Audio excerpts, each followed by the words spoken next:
17.1 billion dollar, Bangladeshi টাকায় যার পরিমাণ দাঁড়ায় 2,10,000 কোটি টাকা। শিশু কিশোরদের সোশ্যাল মিডিয়ায় আসক্ত করার অভিযোগে এবার এত বড় অঙ্কের অর্থ দিতে হচ্ছে ফেসবুক, ইনস্টাগ্রামের মালিক মেটাকে। যুক্তরাষ্ট্রের প্রায় সব অঙ্গরাজ্যের সঙ্গে ঐতিহাসিক সমঝোতায় পৌঁছেছে প্রযুক্তি জায়ান্টটি। কিন্তু কেন মেটার বিরুদ্ধে এমন মামলা হলো? আর এই সমঝোতার পর শিশু কিশোরদের জন্য ফেসবুক ও ইনস্টাগ্রাম কি বদলে যাচ্ছে? ঘটনা শুরু 2023 সালে। যুক্তরাষ্ট্রের অঙ্গরাজ্যগুলোর অ্যাটর্নি জেনারেলরা অভিযোগ করেন, মেটা ইচ্ছাকৃতভাবে ফেসবুক ও ইনস্টাগ্রামকে এমনভাবে ডিজাইন করেছে যাতে শিশু কিশোররা বারবার প্ল্যাটফর্মে ফিরে আসে এবং দীর্ঘ সময় সেখানে আটকে থাকে। অভিযোগের কেন্দ্রে ছিল আসক্তি তৈরি করা feature, algorithmic content, infinite scroll এবং অবিরাম নোটিফিকেশনের মতো ব্যবস্থা। পাশাপাশি শিশুদের মানসিক স্বাস্থ্যের ক্ষতির ঝুঁকি সম্পর্কে মেটা ব্যবহারকারীদের বিভ্রান্ত করেছে এমন অভিযোগও ওঠে। এই অভিযোগকে কেন্দ্র করে 29টি অঙ্গরাজ্য মেটার বিরুদ্ধে মামলা করেছিল। পরে সেই জোট আরও বড় হয়। গত সপ্তাহে ক্যালিফোর্নিয়ার ওকল্যান্ডে মামলার বিচারও শুরু হয়েছিল। কিন্তু বিচার শেষ হওয়ার আগেই বুধবার 26শে আগস্ট মেটা বড় ধরনের সমঝোতায় যায়।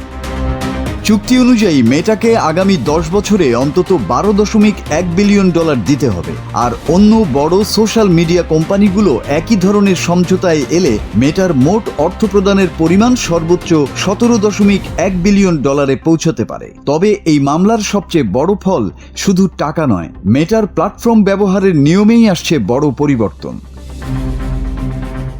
কিশোরদের বয়স যাচাই আরও কঠোর করা হবে। অপ্রাপ্তবয়স্কদের সোশ্যাল মিডিয়ায় কাটানোর সময় সীমিত করা হবে। যুক্তরাষ্ট্রের কিছু নতুন ব্যবস্থায় 18 বছরের নিচে ব্যবহারকারীদের জন্য দৈনিক সর্বোচ্চ 2 ঘন্টার সীমা, রাতে ব্যবহারে বাধা এবং স্কুল চলাকালীন নোটিফিকেশন বন্ধ রাখার মতো নিয়ম থাকবে।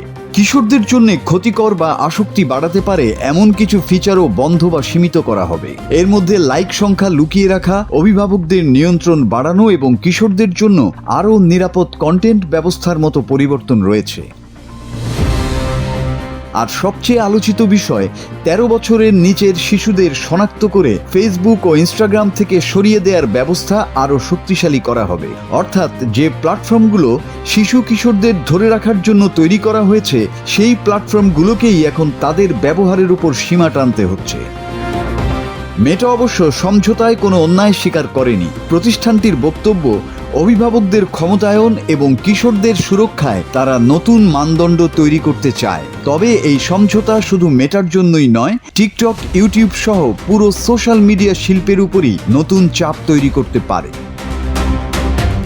তাই 17.1 বিলিয়ন ডলারের এই সমঝোতা শুধু একটি মামলার নিষ্পত্তি নয়, যুক্তরাষ্ট্রে শিশুদের সোশ্যাল মিডিয়া ব্যবহারের নিয়ম বদলে দেওয়ার এক বড় ধরনের মোড়।